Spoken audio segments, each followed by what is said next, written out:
Hey, I'm Peter, and welcome back to Books for Thoughts, where we unpack big ideas from powerful books to help you live more intentionally, one decision and one insight at a time.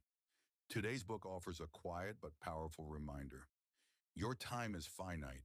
In fact, you only get about 4,000 weeks on this planet. That's the title of the book, 4,000 Weeks by Oliver Burkeman.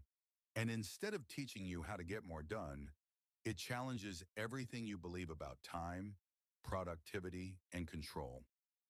Let's start with the number itself, 4,000. That's the average human lifespan in weeks. If you live to be about 80, it sounds both big and heartbreakingly small. Berkman uses this number not to scare you, but to wake you up. We spend so much of life acting like time is infinite. Like we'll always have next week, next month, next year. But the truth is, time is the most limited, non-renewable resource you have. And the moment you really grasp that is the moment you begin to live more deliberately. Berkman doesn't hate productivity, but he does question how we use it. He says our obsession with getting more done is often just a way to avoid facing hard truths that we'll never have time for everything, that life is full of trade-offs, that we can't control everything, no matter how organized we are. We chase inbox zero, perfect calendars, and optimized workflows thinking they'll give us peace, but more often, they just make us more anxious. True peace doesn't come from getting everything done. It comes from accepting that we won't and choosing what actually matters. One of the most relatable insights in the book is our belief in a mythical future moment when things will finally settle down.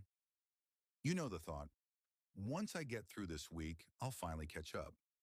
Or once I finish this project, I'll have time to relax. But that moment never really comes. New responsibilities show up. New emails replace old ones. The to-do list grows back overnight. Berkman calls this the trap of deferred life syndrome. We live like real life starts later, after the chaos, after the career peak, after retirement. But real life is happening now, even in the mess, even in the unfinished. A central theme of the book is letting go of control. We try to master time, the way we'd master a machine, tweak it, optimize it, bend it to our will. But life doesn't work that way. Trying to perfectly manage time often leads to frustration because it's a battle we can't win. Instead, Berkman invites us to adopt a radically different approach. Embrace your limits. Choose a few things and let the rest go. Be willing to disappoint others sometimes. Accept that uncertainty is part of being human. You don't master time by conquering it. You partner with it by deciding how to use it with care.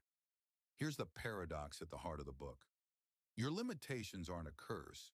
They're a gift. You can't do everything, and that means you don't have to. Once you accept your limits, you stop wasting time trying to be limitless. And that's where real freedom begins. It's not about doing more.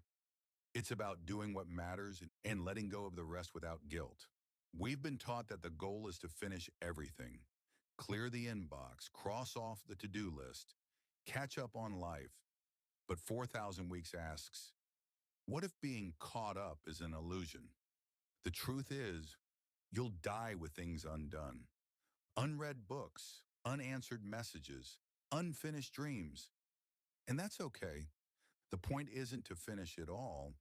It's to choose what's worth starting in the first place. To give your time to things that matter, knowing you'll never get to everything, and no one ever has.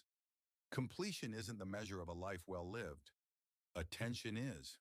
We live in fear of FOMO, the fear of missing out. Berkman flips that around. He says embracing what you will miss is the only way to enjoy anything at all. Every yes is 1,000 no's. You can't go to every party, read every book, say yes to every project or invitation, but that's not a tragedy. It's a filter, a gift. Saying no makes your yeses meaningful. This is the joy of missing out. knowing you're not failing by missing out, you're choosing with intention. Burkeman urges us to stop spreading ourselves thin in an attempt to touch everything and instead go deep. Don't just dabble in 20 hobbies, pick one and let it change you. Don't chase a dozen career paths. Commit to one and explore its depth. Life is short, and that makes it valuable. When we stop acting like we have endless time, we start making braver choices, like saying no to status games and yes to things that feed our soul. Depth comes from commitment, and commitment requires embracing your limits. We're told to optimize every minute, be productive, stay busy, don't waste time. But some of our most meaningful moments come during so-called wasted time, sitting on the couch with someone you love, watching clouds drift by, reading something just because, doing absolutely nothing. Berkman invites us to reclaim leisure, not as a reward for productivity, but as something valuable in its own right. Time is not only for getting things done, it's for being alive. You don't have to earn your rest. You just have to remember that presence is its own purpose.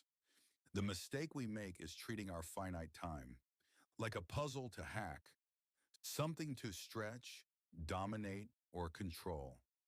But Berkman says your limited time is not a problem to fix, and it's a reality to honor. When you stop trying to win at life, you free yourself to show up for life. Messy, incomplete, imperfect, but present and free. This book isn't about giving you more time. It's about helping you love the time you already have. So why not, what does 4,000 weeks really teach us? That our time is short, and that's exactly what makes it sacred. You don't need to do it all. You just need to decide what matters and show up for it fully. If this message helped you breathe a little deeper, consider picking up 4,000 weeks and supporting the author, because this book offers gentle truths that can reshape your relationship with time forever. And if you're enjoying these kinds of reflections, don't forget to like, comment, and subscribe to Books for Thoughts for more clear, calm insights that help you live a little more intentionally. Until next time, slow down, let go, and live the life that fits inside your 4,000 weeks.